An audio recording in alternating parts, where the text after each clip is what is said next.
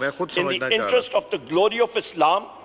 or the integrity, security or defense of Pakistan or any part thereof, friendly relations with foreign states, public order, decency, morality, or in relation to contempt of court, commission of incitement to any offense. اس پہ سے کوئی ایسی چیز نہیں ہے جناب speaker جو اس speech میں ہو یا پاکستان تحریک انصاف نے کی ہو. نمبر 1. نمبر 2 جناب اسپیکر، آپ کو میں کلیئر کٹ یہ بتا دوں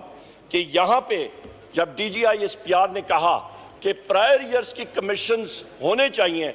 تو بہت اچھی بات ہے جناب اسپیکر. ہم لوگ یہ اس ہاؤس کے ذریعے یہ ڈیمانڈ کرتے ہیں کہ فیل فور حمود الرحمان کمیشن رپورٹ بھی پبلک ہونی چاہیے، اس کے ساتھ اوجڑی کیمپ انکوائری رپورٹ بھی سامنے آنی چاہیے، اس کے ساتھ جناب اسپیکر ایبٹ آباد کمیشن رپورٹ بھی سامنے آنی چاہیے، اس کے ساتھ ساتھ آرمی پبلک سکول انکوائری اور کمیشن رپورٹ بھی سامنے آنی چاہیے، اور ملک اور قوم کے سامنے یہ تاریخی جو رپورٹس اور کمیشن ہے یہ ضرور سامنے آنی چاہیے. جناب اسپیکر، یہاں پہ یہ بھی میں کہتا چلوں کہ رول آف لا کے جس وقت ہم لوگ بات کرتے ہیں تو اسلام آباد ہائی کورٹ کے 6 فاضل جج حضرات نے ایک لیٹر لکھا چیف جسٹس آف پاکستان قاضی فائز عیسیٰ صاحب کو اور سپریم جوڈیشل کاؤنسل کو، اور انہوں نے اپنے خط میں جس چیز کو ہائی لائٹ کیا، جس پہ روشنی ڈالی، وہ تھی کہ ان کے کام پہ اور ان سے نیچے ان کی جو سبسروینٹ یا لوور جوڈیشری ہے ان کے کام پہ انٹیلیجنس ایجنسیز کا، اور انہوں نے نیم کیا، انہوں نے جو نام لیا یہ نہ آپ نے نہ میں نے یا اس ہاؤس کے کسی ممبر نے نہیں کیا، یہ ان جج حضرات نے بائی نیم کیا. یہ پوائنٹ بڑا اہم ہے سمجھنا کہ جب ایک ملک میں رول آف لا نہیں ہوتا تو یہ آپ دیکھ لیں انٹرنیشنل فائنینس کی کسی بھی ٹیکسٹ بک میں، آپ کوئی کورس انٹرنیشنل فائنینس کا اٹھا کے دیکھیں، انٹرنیشنل لا کا پہلے چیپٹر کا پہلا سینٹنس ہی یہاں پہ ہوتا ہے کہ کوئی تنازع آتا ہے تو کون سے ملک کے آپ کورٹ میں جا کے آربیٹریشن کریں گے، اور جب وہاں پہ لکھا جاتا ہے کہ پاکستان کی عدالتوں میں تو ملٹی نیشنلز کارپوریشنز سلام کر کے تو چلی جاتی ہیں، وہ کہتے ہیں ہمیں منظور ہی نہیں. وہ انگلینڈ یا نیو یارک یا دنیا کے کسی اور کورٹ کو منظور کر لیتی ہیں، پاکستان کو نہیں کرتی جناب اسپیکر. اس کی وجہ یہ ہے کہ آج پارلیمنٹ اور ملک کے کارپوریشنز ادارے ریاست کہلاتے ہیں. اپوزیشن لیڈر عمر ایوب قومی اسمبلی اجلاس سے سارے خیال کریں. انہوں نے کہا نامے کے حوالے سے جوڈیشل کمیشن بنایا جائے، ہم چاہتے ہیں کہ سارا سچ کھل کر سامنے آ جائے.